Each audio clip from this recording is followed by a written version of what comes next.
waxay taqaanay oo ay ku hadli jirtay 9 luqadood sidoo kale waxa ay baratay oo ay ku takhasustay 9 cilmi ku soo dhawaada xaqiiqooyin cajiiba oo ku saabsan boqorkii ugu dambeeyay ee faraacinada waa boqoradii Cleopatra waxa ay xukunka la wareegtay iyadoo 17 jir waxaana ay dhimatay iyadoo 39 jir waxay ku hadli jirtay 9 luqadood sidoo kale waxa ay taqaanay luqadahana kamid ahaa luqadii hore ee Masaarida sidoo kale waxa ay baratay hieroglyphics cilmiga loo yaqaano waxay wax badan ka taqaanay taariikhda boqortooyadeeda waxa sidoo kale aqoonteeda qayb ka ahaa luqadaha Greek iyo sidoo kale luqadaha ay ka mid ka yihiin Persians, Hebrews, Medes, Troglodytes, Syrians, Ahmari iyo waliba luqadda Carabiga sidoo kale aqoontaasi ayaa u furtay inay buug kasta oo adduunka yaala ay akhriyi karto waxna ka faa'iidi karto waqtigeedii luqadaha markaynu ka nimaadno waxa ay sidoo kale taqaanay cilmiyada juqraafiga taariikhda astronomiga diblomaasiyadda caalamiga xisaabta alkemiga ama kiimikaaliska caafimaadka cilmiga xoolaha dhaqaalaha iyo waliba cilmiye kale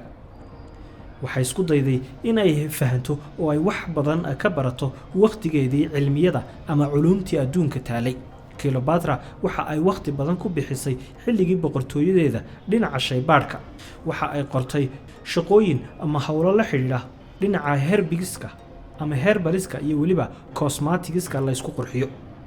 nasiib darro dhammaan buugaagteedii waxa ay ku burbureen dabkii qabsaday librarygii ama madxafkii weynaa ee Alexandria taariikhdu markay ahayd 319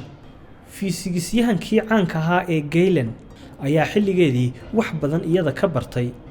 waxaanu awooday inuu wax badan uu qoro aqoonteedii oo isagu dib looga dhaxlo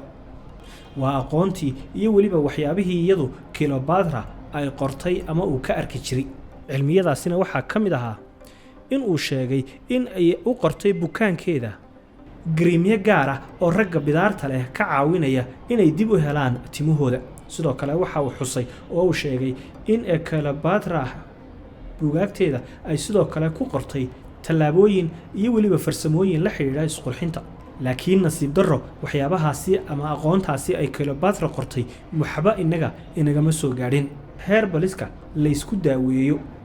waxaana u mahadnaqday aqoonteeda dhinaca luqadaha taasoo fursad u siisay inay wax badan ama culuum badan ay iyadu daristo inkastoo ugu dambeyn ay culuumtaasi ay gubteen ama ay ku baabeen dabkii qabsaday Alexandria saameynteeda dhinaca sayniska iyo caafimaadka waxa aad loo yaqaanay xilliyadii hore ama qarniyadii Christianity-ga waxaana hubaal ah inay ahayd qof gaar ah ama haldoor mar soo maray taariikhda aadanaha Cleopatra waxaan filayaa daawadayaal inaad wax badan aad ka faa'iideen waxay noo balana aqoon kororsi